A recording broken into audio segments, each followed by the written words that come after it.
আমার সোনার বাংলা, আমি তোমায় ভালোবাসি। Welcome. Ripon Radio 2.0.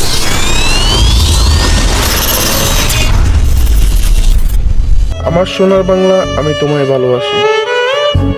আমরা আমাদের দেশকে এতই ভালোবাসি যে আমাদের দেশকে দিন দিন আমরা পিছনের দিকে ঠেলে দিচ্ছি।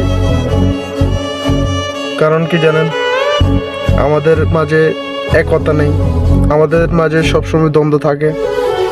যেমন আমাদের প্রধান রাজনীতি দল ছিল আগে আওয়ামী লীগ এবং বিএনপি, তো তারা সবসময় একজন আরেকজনকে নিচু করার বা ধ্বংস করার চেষ্টা করত।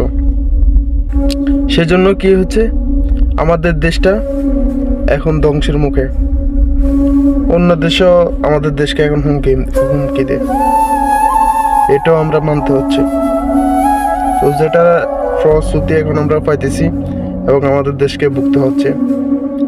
তো এই জন্য বলবো যে দেশকে ভালোবাসুন, দেশের মানুষকে ভালোবাসুন, এবং দেশ এগিয়ে যাবে। দেশের ভালো করুন, দেশের দুর্নীতি থাকবে না। দেশের কথা চিন্তা করুন। আপনি দেশে মানুষ হয়ে দেশকে ভালোবেসে কিভাবে আপনি দেশের টাকা লুটতে পারেন, কিভাবে দেশকে ধ্বংস করতে পারেন? একটু মায়া হয়নি আপনার?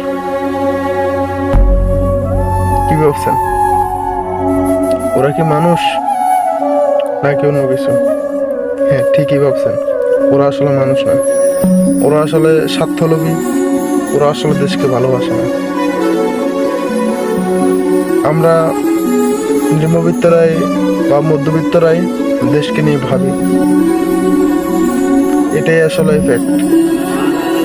আসলে যারা উচ্চবিত্ত তারা দেশকে নিয়ে কখনোই ভাবে না, যেটা fact। আপনি দেখবেন ওরা শুধু টাকার পেছনেই ঘুরবে, টাকা যেখানে পাবে সেখানে দেশকে বেছে দিতেও তারা দ্বিতীয় করবে না। নাহলে দেখুন কেন এখনো ঐক্যমত হচ্ছে না সবাই।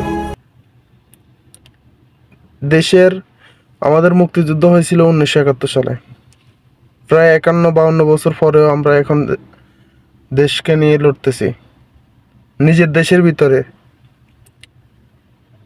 দেখুন, এটা কি দেশপ্রেম? এটা কি মানুষের মনুষ্যত্ব? এটা কি একতা? এটা কি ঐক্যবদ্ধ? না, আমরা দেশকে ভালোবাসি না। এটা দেশকে ভালোবাসা বলে না। দেশকে ভালোবাসতে হলে একসাথে মিলেমিশে থাকতে হবে এবং দেশকে এগিয়ে নিয়ে যেতে হবে। ধন্যবাদ ভিডিওটি দেখার জন্য। আসসালামু আলাইকুম।